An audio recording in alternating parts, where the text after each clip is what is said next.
xususiyatlari, ya'ni undan tashqari birinchi hosil shoxini joylanish balandligi, erta pisharligi, ya'ni vegetatsiya davrlarining davomiyligi o'rganilib, tabiiy erta pishar biyotiklari asosida ushbu navimiz yaratildi va o'zini turg'unligi, bir xilligini hozirda saqlab kelmoqda. Tushunarli. Farq qiladigan dastlabki shakldan aynan farqli xususiyatlarini aytib o'ta olasizmi demoqchi edimda. Ha, rahmat savolingiz uchun. Dastlabki berilgan ana shu Saydalievning laboratoriyasidan olib ekkanimizda o'tkir uchli edi. Asosiy o'simliklari o'tkir uchli edi. Boya aytgandek bitta shunday o'simlik paydo bo'ldi, o'tkir uchli bo'lmagan ko'saklari. Va hosillar juda yuqori bo'lgan. Ana shu bitta tutdan biza tanlab ana shu xususiyatlarni, ya'ni turg'unligini saqlab kelmoqda. Tushunarli, rahmat.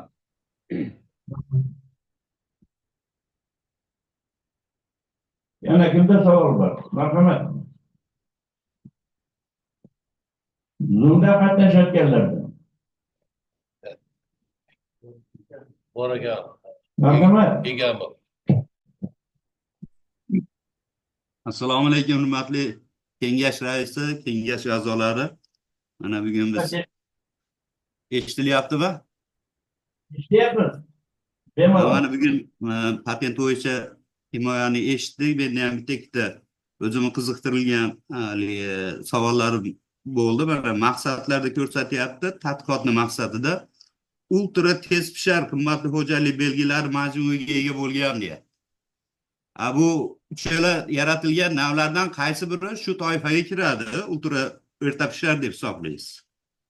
Ikkinchidan mana sho'rlanish bo'yicha bu yerda manbalar tanlab olish deyilgan. Shu sho'rlanish bo'yicha qaysi uslublarda bu sho'rlanishga bardoshlikligi aniqlangan bu namunalar bo'lmasa o'zingiz navlaringiz. Ikkinchi savol bu. Va uchinchi savol shu yangi yaratilgan navlarda bu kasalliklarga, hasharotlarga chidamlilik darajasi bo'lmasa kasallanish darajasi o'rganilganmi? Ha, mana javob bering. Birinchi savolim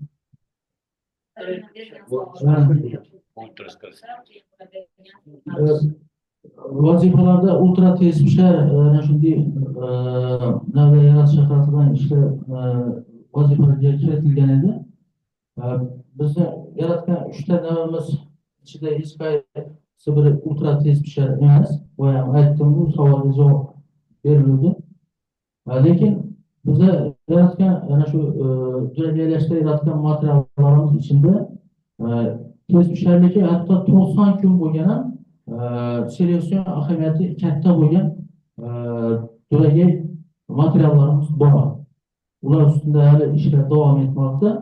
Buni ajratmas ultra tez pishar navlar yaratib qolishimiz. Ikkinchi savol. Tuproq sho'rlanishiga bardoshligi deganda biza umumiy kriteriy mezonlarni olganmiz, ya'ni hosildorlik bilan tola sifat ko'rsatkichlariga asosan, ya'ni bizada o'zi o'rtacha barcha duragaylashdan boshlab barcha tanlash ishlarimizni o'rtacha sho'rlangan tuproqlarda olib borildi. Bizada o'zi Xorazm Qoraqalpog'istonda deyarli sho'rlanmagan yerning o'zi yo'q. Shu jihatdan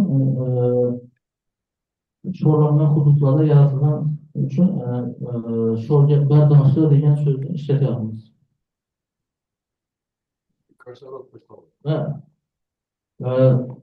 Tadqiqotlarimizda yaratilgan ESPO 38 navimiz bir muncha kuchliligi yuqori, hasharotlarga bir muncha chidamli nisbatan. Lekin hasharotlar mana shu chidamligi bo'yicha bunday rejalangan bir tadqiqotlar olib bormaganmiz. Endi kelgusida bu hasharotlarni ko'payish to'g'ri bo'layotganda bu bo'yicha ham tadqiqotlar olib borish niyatimiz bor. Rahmat. Endi men bayda kasallik zarar ko'randalar deb savol berganimga bu nav yaratildi, reyestrga kiritildi, ekilyapti mana istiqbolli navlar qatorida. Lekin shu endi o'rganamiz deyapsiz-da bu kasallik hasharotlarga chidamliligi. Nav endi yaratilgandan keyin ishlab chiqarishga chiqqandan keyin bu hozir ko'ryapsiz kasallik hasharotlar ko'p. Shu darajasini hozir siz ochib bersangiz maqsadga muvofiq bo'lar edi. Endi boshqa savol yo'q, rahmat. Javob berdim.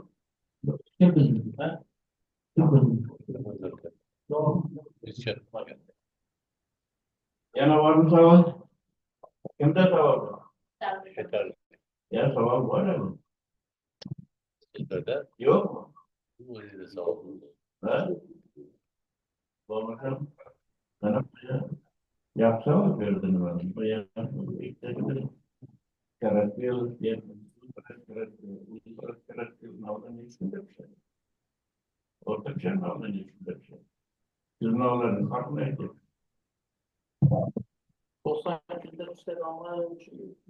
ultra tez bir şey de aytamiz da. Erta bir şey. Nechi kunda pishadi ultraskaratsiyalar? Bize hozir Ultraskaratsiyalar hem oldinga turibdi. yo'q. Bizning navlarimiz ultra tez pishar emas. Kampas. Erta pishadi. Mavzunda qaytarilmaydi. Xorazm viloyatida yetishtirishga mos erta pishar navlar yaratishda erta pishar shakllardan foydalanish. Erta qaytariladi. Erta pishar shakllardan foydalanish. Ondan Xorazm bölümü 20 gün ondan neçi gün aldı bir şey? Ziyaretken oldu. 5-7 gün oldu. Ha? 5-7 gün. 5-7 gün. Dolayısıyla damlayız, atlanamamışlar. Alsan Ruşman, protestler. Şimdi savunma olur da. Bu doktorski iş, bu işi nazarı tarafı. Neden yapar? Bu doktorski yapar. Ben şimdi savunma bugün vermem diye tarafı vermeyin savunma. Şu divanınızda var mı şu? İşinizde. Nerede yapar? İşimizin yangiligi birinchi marta shu Xorazm viloyati sharoitida ana shu ana tala chiqimi yuqori bo'lgan. Bizning viloyatda ekilayotgan asosiy navlar 36%dan oshmaydi tala chiqimi. Shu paytgacha ekilib kelayotgan mahalliy navlarimiz. Bizning ilmiy ishimizning yangiligi tala chiqimi 40% undan yuqori bo'lgan. Amaliyde domla nazariydi sonuç. Kim öğrendi? Bunu kıldım, bunu kıldım. Siz diyorlar, siz katta akademik her terbiyesi var. Neler bekliyor? Ahmet Paşa'yı talebet mi oluyor?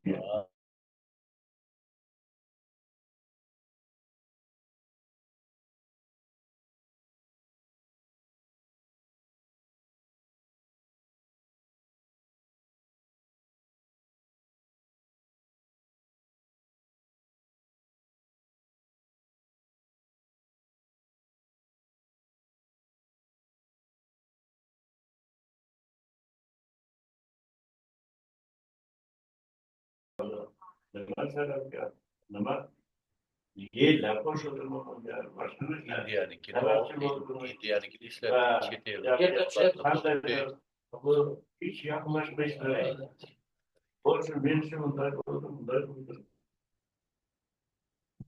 Erta pishar shakllardan foydalanib ana shu Şimdi sağ yok mu? Otur. Başka şimdi sağ yok mu? Otur. Ben de benim orada işte sağ onları buldum. Şimdi muhakeme edeceğim mi? Orada. Kendi bir yerde Виктор Александрович, Да, давайте, я немножко поясню. товарищ растерялся. Ну, сейчас это. У него и научная новизна. Вы оценку давайте, не надо. Да, хорошо. Я дам оценку. Да. А Ты не если подтвержу оправдываешь. этот факт. Не, я не понимаю. Ты не оправдывайся, пожалуйста. Хорошо. Ибрагим Хамзат пришел к нам в магистратуру, еще у нас он проводил, даже тогда один год оплатили ему магистратуру, потом из-за того, что денег не было, он ушел в другое место, но тем не менее, человек целеустремленный, как показала практика. Во-первых, я хочу обратить внимание, что вот те сорта, которые вывели в условиях Карелинской области, это 127 150, это, как правило, сорта долгожителей. Или тот же самый 47-27. При этом у нас там были сорта с 4-м типом, это 175-й, это Трибунского, и был Мехнат, а Станжаби лучше. Все они хорошего качества, хороший урожай, но тем не менее... Повтори, он уж хорошо доложил. Благодарю. Его свое самого характеристики. Да. Соответствует он или нет? Если... Ну, в общем, человек грамотный, целеустремленный, положил всю свою жизнь, так сказать, на науку. В 2010 году он провел, его целеустремленность говорит тот факт, что в 2010 году он проводил скрещивание, уже начиная в 2008 году, это через 8 лет был получен патент 1, через 11 лет еще 2 патента. Вот это говорит о том, что у него, во-первых, то, что он делал в одних условиях, значительно ускорил работу по созданию сортов. Потому что так, у нас только на испытания уходит не менее 5-6 лет. Ему же удалось получить патент на 8 и 11 Спасибо. Насчет теоретической новизны. Он показал ясно. Определил показатель доминантности, что позволило ему выделить перспективные селекционные гибридизации и начать работать именно с ними. В3, В2 он это выделил, опять же, эти же... Это теоретическая новизна. А что же я буду сказать, то, что он делал, мы делали вместе, то он не говорил. И потом стабилизация признаков, он опять же выделил семьи F3, в F4 мы увидели, что дисперсия значительно, то есть размах изменчивости стал значительно ниже. То есть он подтвердил, что есть теоретическая новизна. В целом я считаю, что достоин мой ученик в искомой степени. Ты заголосуешь, ты тоже заголосуешь. Нет, я имею право голосовать? Да, конечно. Ну все тогда. Спасибо большое за поддержку, за понимание. Повторяю.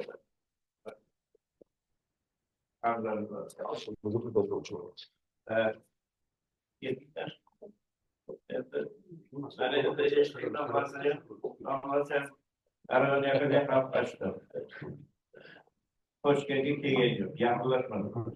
To'g'rimi, professor Qo'zboyev? To'g'ri. Nima bu?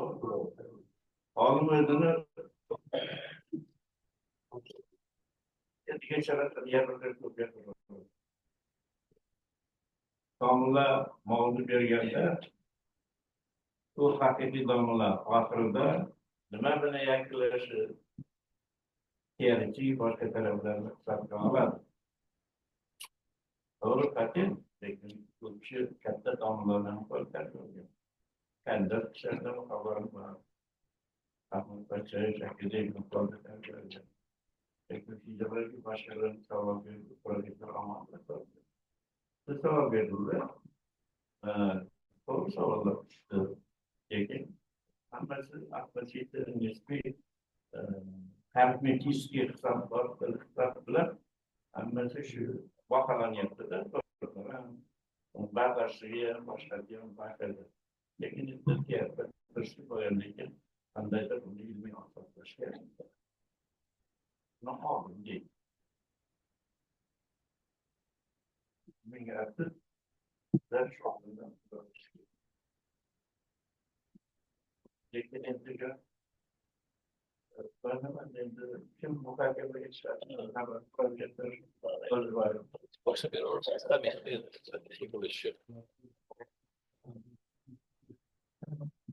Onun juda to'g'ri mavzuni ko'tardilar. Chunki haqiqatda doktorskiy bo'lgandan keyin hamisha bu savol bergan ilmiy yangiligi nimada degan masalalar so'raymiz. Deb o'ylayman, bilmagan ekanman. rahmatli Ahmad Pashayev gibi ajoyib insonni, ajoyib olimida juda zo'r fiziolog, juda zo'r biokimik maktabini o'tgan molekulyar maktabini o'tgan albatta bu olingan materiallaringizga siz topardingiz, обоснование topib, ichimizda bir jumla buni yozish bordi. Bu vaqt ishlaganimizda ham qiylanardik, hamma doktorskilarga обоснование qilayotganda dissertatsiyani ichidan topolmasdik, bu yoqdan olib qoch, bu yoqdan olib qoch, shunday degan narsaga qilardi. Mana shunga albatta e'tibor berish kerak. Natijada bu juda zarar. Umuman men fikrimni olganda, agar uni ilk bor deydigan bo'lsa, sizda ko'p gapingizni eshitmadim. Bugun butun dunyo xavotirida Qo'shtepa kanalini ochib ketganda Amudaryoda suv 30% kamayib ketadi. Suv kam, sho'rlanish yuqori, o'to'lik o'ta issiq sharoit. Hozir o'zi o'sha ob-havoni oladigan bo'lsa ekstremal sharoit bo'lib qoldi. Ekstremal sharoit paytida biz mana bunday seleksion ishlarni birinchi marotaba qilyapmiz degan gap ko'raman. O'ta issiq, mana garim selam yuradigan bo'lib qoldi. Bunaqa sharoitga, mana shu sharoitga moslangan navlarni yaratib va eskilarni o'rniga praktik kirgizish kerak. Endi men nima uchun sizdan so'radimki, to'xtaylik, mana Xorazm 127 dan yuqori ekan, bu ham mana shu filialda chiqdi. Kechagina bir rakovka qilayotganimizda ko'rdikda Xorazm 127 da 3 ta yerda xo'jalik. Axir bir yangi navlar chiqaryapti-ku. Xorazm 127 da yaxshi bo'ladigan bo'lsa, bittasini almashtiraylar. Siz nimangizda yozib qo'yibsiz, biz mana shuni tavsiya qilamiz. Elita xo'jalik ochishga. Yo'q, elita xo'jalik endi ochasiz. Endi borib xususiy elita xo'jalik qilasizmi, boshqa qilasizmi? Materializm to'g'ri, materializm kam ekan. Çift indarbor olganingizda yo'q, menda 1,5 mingta indorborim bor. Mana 3 shimni razmaziyaniga ham 2-yillikka bitta materialim bor. Men mana shu elita xo'jalikka qo'yaman desangiz jon deydi. Undan keyin Xorazm biz patent bilan qilayotganda ko'proq ishlab chiqarish masalasiga e'tibor beryapmiz-da. Doktorskiy bo'yaligi uchun mayli fundamental bir xulosalarni ham aytiladi. Lekin bu masalalarni endi chiqardan keyin aminman, yana bor, yana liniyalar bor, yana 10 ta chiqararsiz. İşlab chiqarishga bormagandan keyin, kengaymagandan keyin, bu erta pishar bo'lsa, 4-tip bo'ladigan bo'lsa, hosili hammasi mana shu ekologik sharoitga mos bo'lgan bo'lsa, nima uchun ko'paytirmaymiz degan masala bizni hammamizga ham qilyapti. Shuning uchun umuman olganda katta material yig'ilgan, endi yaxshi dalolat qildi. Menimcha endi kelajak bo'lgan zamechaniyalarni keyingi ishlarda inovatga oladi deb bilamiz va taklif qilingan taqdimnomasi vaqt talablariga javob beradi, o'zini qo'llab-quvvatlashi bo'ladi. Rahmat. Yana kelib gapiradi professor.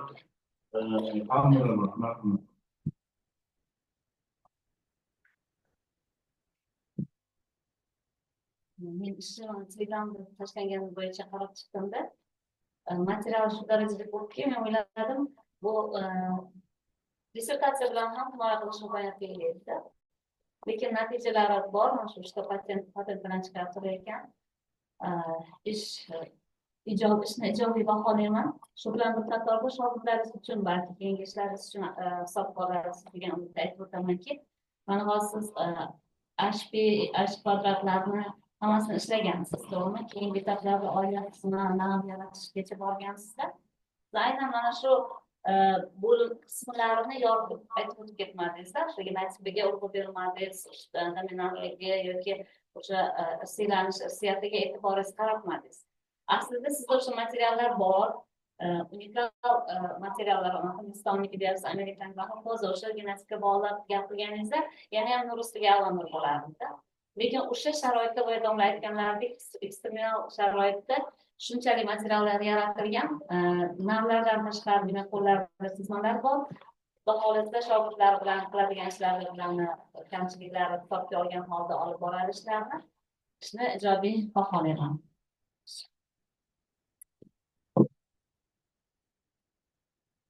Yana kim gapirmoqchi? Professor Omonov.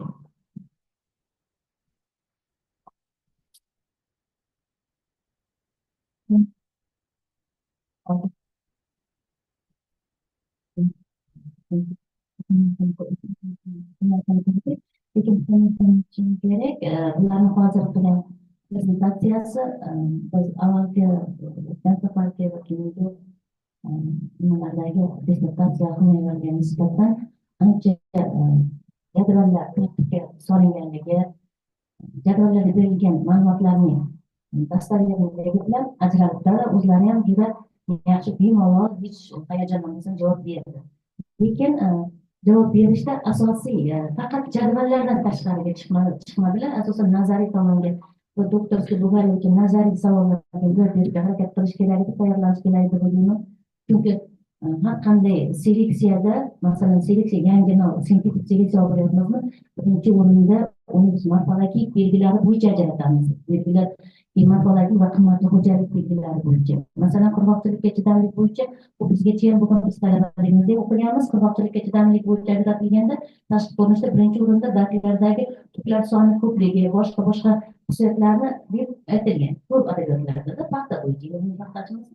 Lekin mana shunday nimalarga o'qiganmiz ma'lumotlarni. Lekin mana shu morfologik belgilarga ham juda e'tibor berish kerakligida, keyin asosiy qaysi irsiyatda qaysi belgilar asosan ota-ona belgilaridan ustunlikka kelgan bo'lsa, buni ham asosiy sabablarni ochib berishga harakat qilish kerak deb o'ylayman. Lekin eng asosiysi 3 ta patient yaratilgan va bu navlar haqiqatdan ham so'rga pardoshlik jihatda bo'ladigan bo'lsa, buni juda ham katta ahamiyati katta hozirgi vaqtda. Yana bitta narsani aytib o'tish kerak, bu yerda ozgina sho'rga chidamlik bo'yicha yana qurg'oqchilikka pardoshlik bo'yicha gap ketadigan bo'lsa, bugungi kunda Xorazm viloyatidagi masalan o'sha kechirasizlar yerosti suv, grunt suvlarini joylashgan o'rniga ham ozgina e'tibor qaratish kerak. Hozir o'zingiz aytib o'tishingizcha, Xorazm viloyatida shunaqa nima bo'lganligi uchun Xorazm navini uncha mana shu yerosti suvi chuqurligi bo'yicha ham ozgina ma'lumot berib, umumiy ma'lumot berganimizda maqsadga muvofiq bo'ladi. Chunki bu yana aytib o'taman, sayens, ya'ni doktorlik dissertatsiyasi, o'ylaymizki, mana shu hozir bizga yuzada ko'rsatib o'tgan kamchiliklar kelgusi shogirdlar bilan ishlashda e'tibor beradi. Men ularni qo'llab-quvvatlayman va boshqalarni ham qo'llab-quvvatlashga chaqiraman. Rahmat. Oturuşalım. Denekli muhakeme geçmesi. Zoom tamamdan var mı? Yaşır. Profesör İbrahim. Mayli domla gapiraman. Avvalambor assalomu alaykum, hurmatli kengash a'zolari, sizlar qatnashchilar, sizlarni yaqinlashib kelayotgan umumxalq bayramimiz Navro'z bayrami bilan tabriklayman. Sizlarga sog'lik, salomatlik, kelgusi ishlaringizda muvaffaqiyatlar tilayman. Rahmat sizga ham. Rahmat domla. Bugungi dissertatsiya ish to'g'risida gapiradigan bo'lsak, himoya to'g'risida gapiradigan bo'lsak, dolzarb mavzuda bajarilgan deb o'ylayman. Chunki respublikamizda qurg'oqchilikka chidamlik va sho'rga chidamlik qishloq xo'jaliklari seleksiyasining asosiy yo'nalishlaridan bo'lib hisoblanadi.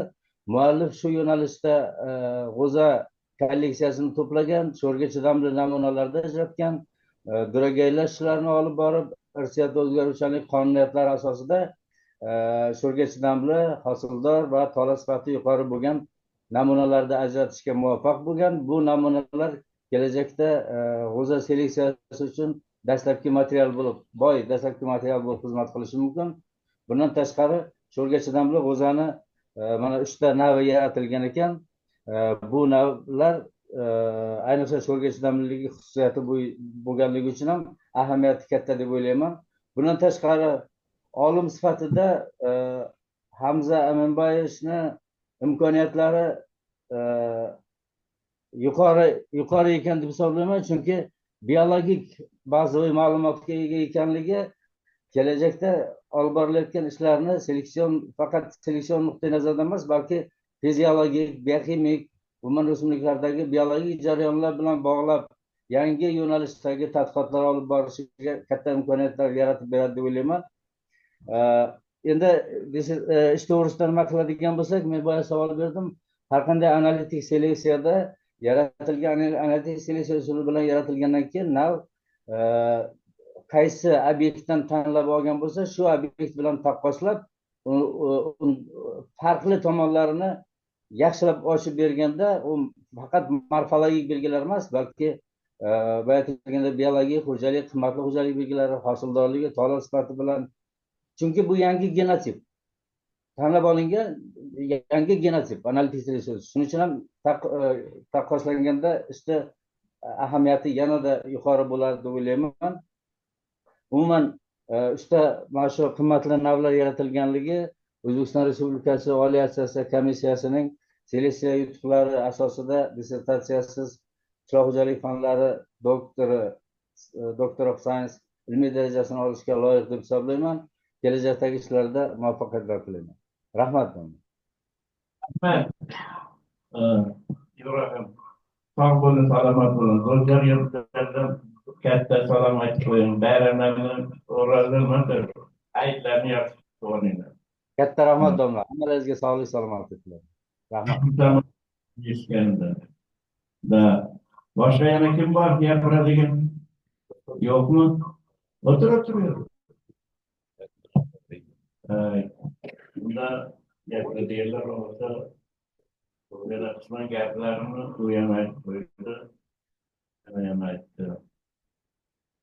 Men unga talab qo'yganim ham jonivor bekorga men unga savolni qo'yib bermadim. Chunki u biolog. Основasi biolog. Unda potensiya bor demoqchiman. Boshqalarga patentni so'z beradi, yaxshi asorat berish kerak. Qayerdan nima kelib chiqdi va germlardan foydalangan holda, uslublardan foydalangan holda chiqish kerak. Patent bo'lsa bu ham eng ko'p. Lekin man uni potensiyasidan azmi ko'proq xabarim bor. Hamdani. Çünkü unga ana shu savollarni berdim. Lekin albatta boyagi aytganday ana shu biologik bilgan shu bazaviy biliming bilan qisman shuni sen обосновать. Albatta bu ish настолько не только selektsiya, bu настолько fiziologiya bo'yicha chiqardi. Vaqtda mana shu ilishni tarixda ikkita ilis baholar dissertatsiya ijobiy baholangan vaqtda. Bültende ham chiqqan aytaveraymi. Doktor Shiddasi Saydaliyevniki kandidatskiy chiqdi. Hocam bergan naslikki chiqqan yerda 10 yil ichida tahlil qilingan. Qanaqalar qanaqa chiqqan. Amaliy tarafdan, biologiya tarafdan naslik kishi ikkita ishni ular ajratib bültende chiqqan, boshqa ish chiqmayapti. Chiqdimi? Mana shu yilda berib uchun seyretdim. Vaqti bülten menamizlarni ilgari mana shunaqa qilib chiqadi. Shuning uchun men o'yladim, bu dissertatsiya shunga yaqin yaxshi chiqadi deb. Endi kelajakda o'ylasam, balki buni monografik chiqarishdan men qarshiman. Lekin men ana shu sen potensiya qilganligi uchun savollar berdim. Yok bo'lsa nima qiladi? Uni ishlatish qadrli bo'lsa ko'rishga chiqadi. Ben chiqadi uchun savollar uchun qarab boraveradi. Mayli endi bugün yaxshi muhokama bo'ldi. İşler banklar takdiri bunun için etmeyip damlalar tatlı yaptı. Bizden şunu elde tatlı yaptı. Yakılayım da. Endi fayda bo'yicha nima gap? Vaqtni nimasi bo'yicha bu kishiga endi Abiturientga nima doktor bo'ladi deymiz. Doktor bo'lmani berishgan. Gavlasini o'tkazishimiz kerak. Uchun komissiya tashkil etiladi. Komissiya tashkil etilgan. Oldingi komissiyamiz juda yaxshi ishlaydi. Agar rozi bo'lsanglar, hammasini qoldiramiz. Agar o'zgartiramiz desanglar, o'zgartiramiz. Nima deyishlar? Shuni qoldiramizmi? Marhamat, xatma berishlarini so'rayman. Bundan 5 minut veriyorum sizlerge bakalım işe.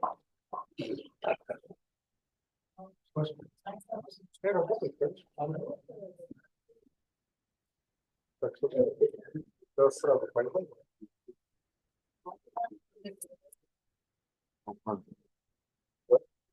Ну, спасибо вам большое.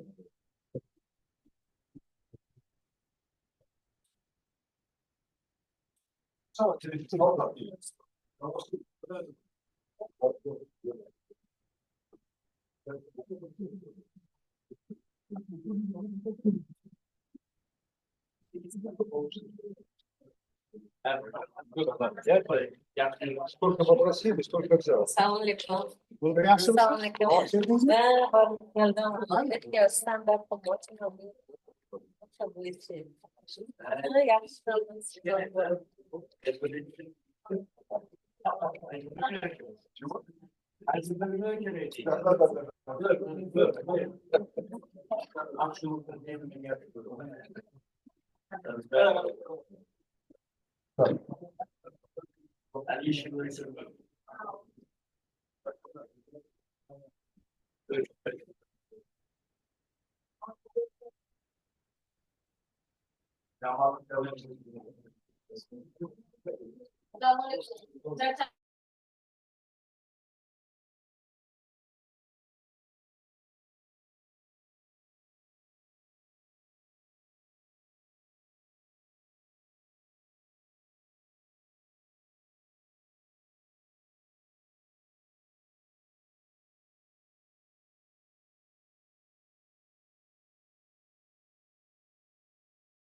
Alapatas onsuz.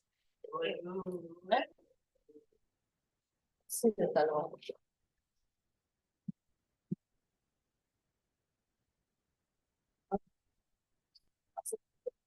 Herkes sınav kazıyor.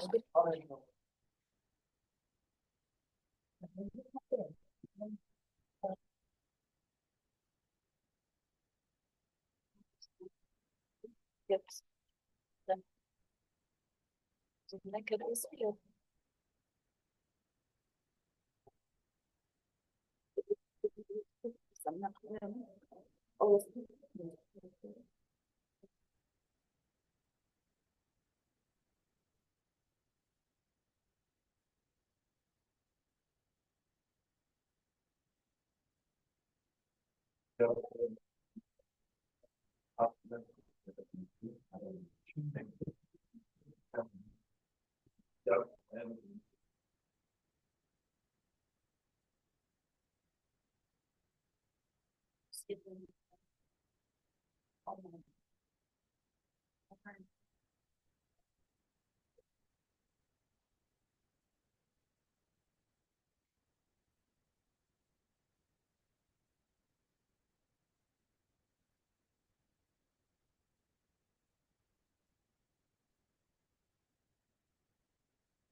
Okay.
Vaqt ketyapti, sizlar hozirda ham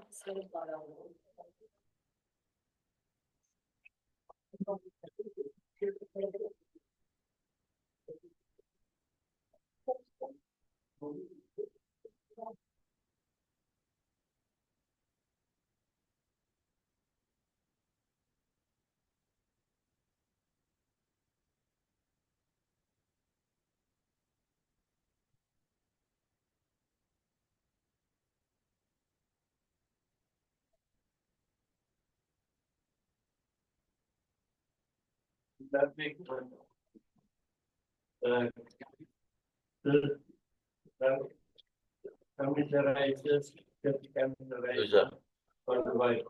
Özgürlük'ü yeni özgürdüm. Evet, güzel. So'y nomlaridan gapiraman.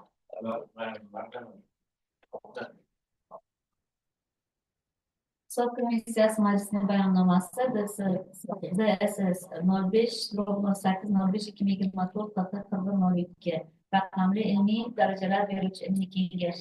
Tayinlangan komissiya tarkibi: Rais Qo'ziboyev, a'zolar Xolmurodova, Aman Turdiyev. Komissiya Ibragimov Hamza Aminbayevichga qishloq xo'jaligi fanlari doktori, doktor science ilmiy darajasini olishga qo'yilgan taqdimot yuzasidan yashirin berilgan ovozlarni sanash uchun saylangan. Ilmiy kengash tarkibi 21 kishidan iborat etib tasdiqlangan. Ilmiy kengash tarkibiga hal qiluvchi ovoz huquqi bilan qo'shimcha ravishda hech kim kiritilmagan. Majlisda ilmiy kengash a'zolaridan 20 kishi, jumladan 8 kishi onlayn tarzda ishtirok etdi.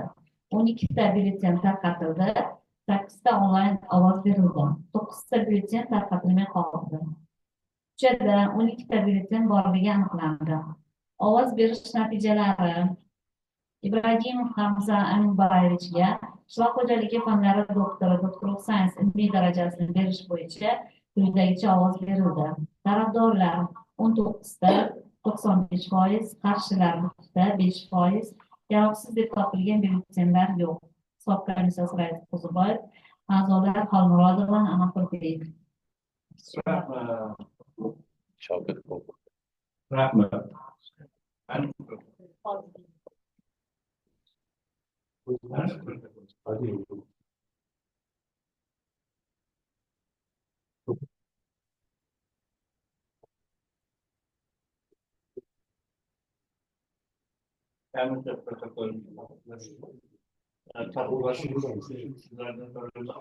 Kimler protokol tartışıyor. Bakın, karşı zulümlerlerin Muhammed Zamslar Töters'te 100% tasdiqlandı. Rahmetler. Endi ne diyeyim? Tebriklerimiz. Qishloq xo'jaligi fanlari doktori bo'lmoqda. Olishim bilan senga nima deymiz? Kelajakda ishlaringga muvaffaqiyat tilaymiz. Domlalar aytgan ishlarini yana rivojlantirishlar, yana yaxshi bir ilmiy ishlar paydo bo'ladi, yaxshi malakalar chiqarishing mumkin. Umuman yana bir tabriklar, ishlariga muvaffaqiyat tilaymiz. O'ta rahmat. Siz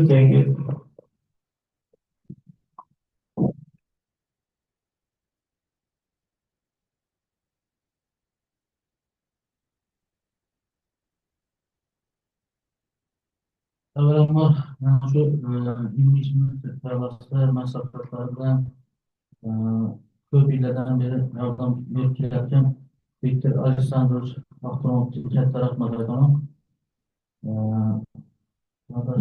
Shu domla qizim juda yaxshi bilan mulohazalarni berdingiz, sizga katta rahmat. Shu hujjatlarni tayyorlashda yordam berib, biz uchun shuncha mehnat sarflayotgan Marhamatga ham rahmat. Qolsa o'zimizda mana shu ilmiy tajriba stansiyada ilmiy ish qilish uchun sharoit qilib bergan Ro'shan akaga katta rahmat. Qimmatli vaqtlaringizni ayamasdan shu yerga ishtirok qilib, bizani shu mulohaza qilib, juda yaxshi fikrlar bildirgan barchangizga katta rahmat aytaman.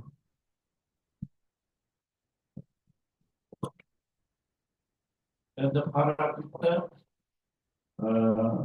ish dolzarbligi, unda o'tkazilgan limit tartiblarning ijobiy natijalari, uning amaliy nazariy amallarni tasdiqlangan holda ularni vaqtdan ishni tasdiqlashni so'rab qolaman. Qaror bitta. Shunga rozimizlar, marhamat asli berishlarini so'rayman. Rahmat. Endi sizlarda xulosalar tarqalgan. Kimda qanaqa fikrlar bor? Xulosa ishga zakljuchen deydi. Marhamat. У меня одно пожелание. Вот да, у меня есть одно пожелание. Там написано, что есть 3 патента. А номера патентов не надо указать. Потом кто сорта перспективные. Может быть, тоже это как-то это, надо добавить туда. Потому что приказы есть, патенты есть. Там написано, что 3 патента. Да? Да, вот номера и какие сорта. И то, что все 3 сорта перспективные, этого нет. Поэтому, вот, пожалуйста.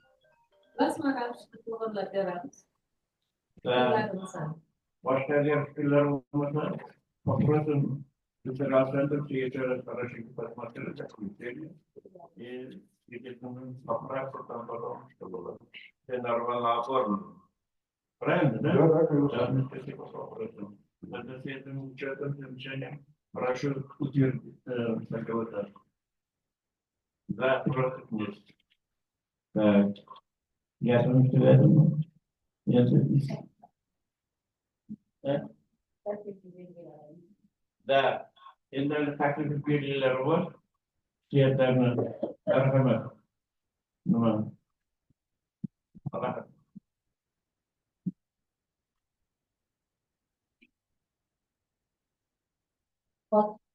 Tasnif belgilari birinchisi taqdimot natijalari xususiyatlari. Bir ikki.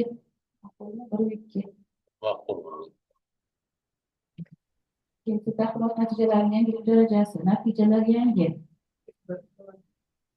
Taqdimot natijalarining qiymati yuqori.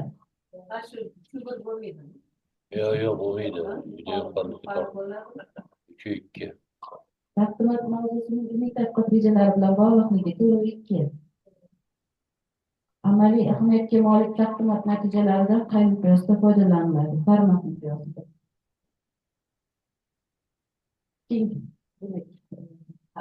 Foydalanish yuzasidan tavsiyalar, kim foydalanishni tavsiya qiladi? Talab qiladi.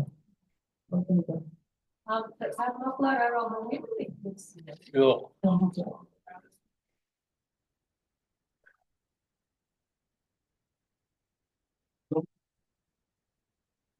Dedi. Ondan tasvirimiz ben tasvirimiz. Endi bu şirketlere belirler boyunca bo'ldi. Buni ham tasvirdan so'rayman. Hatto she'riygan. Zoomdagilarim rahmat.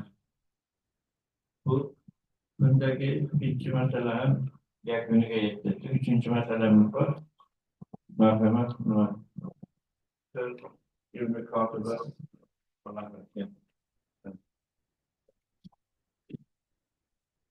Üçüncü mesele Yusuf Nuriddin.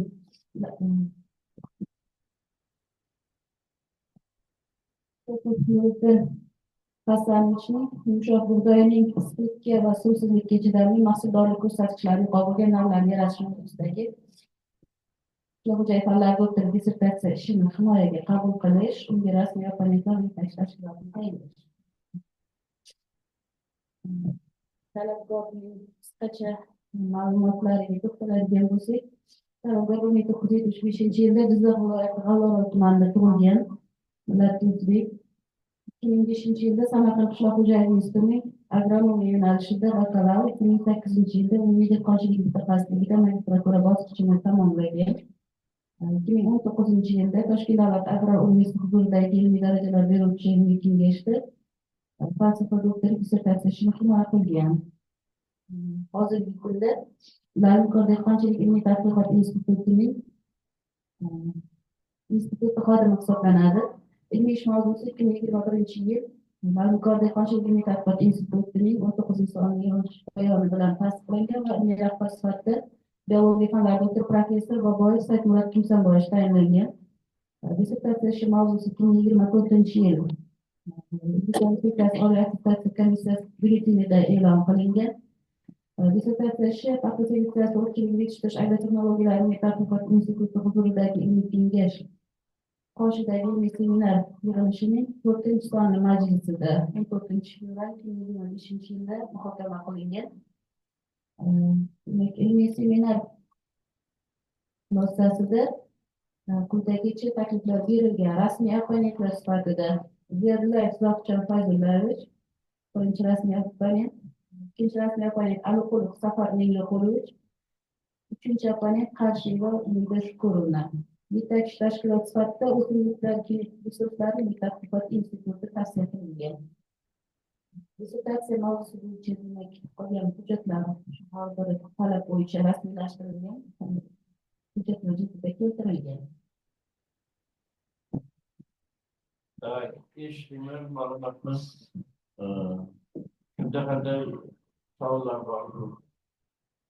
Vaziyatlar bo'yicha verilishli tashkilotlar bo'yicha endi ko'rilgan nima tarafdan olimlar o'zlariga qo'shilgan qatnashgan yerda ko'pchilik bu seminarda o'tganda seminarni taklif rozimizlar shunga taklif bersangiz qarshi qarama qarshi yo'q hammasi tasdiqlandi.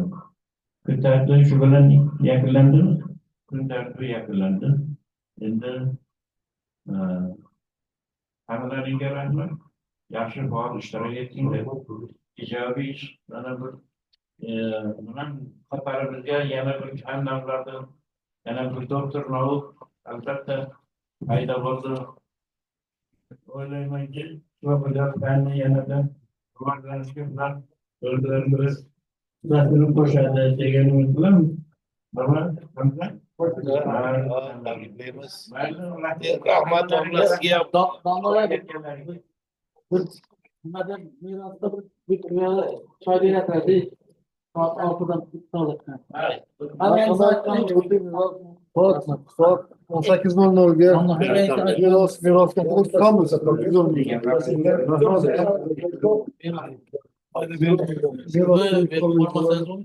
Как что касается ипто? Спасибо, спасибо. Так что Владимир сейчас Umid ketdik.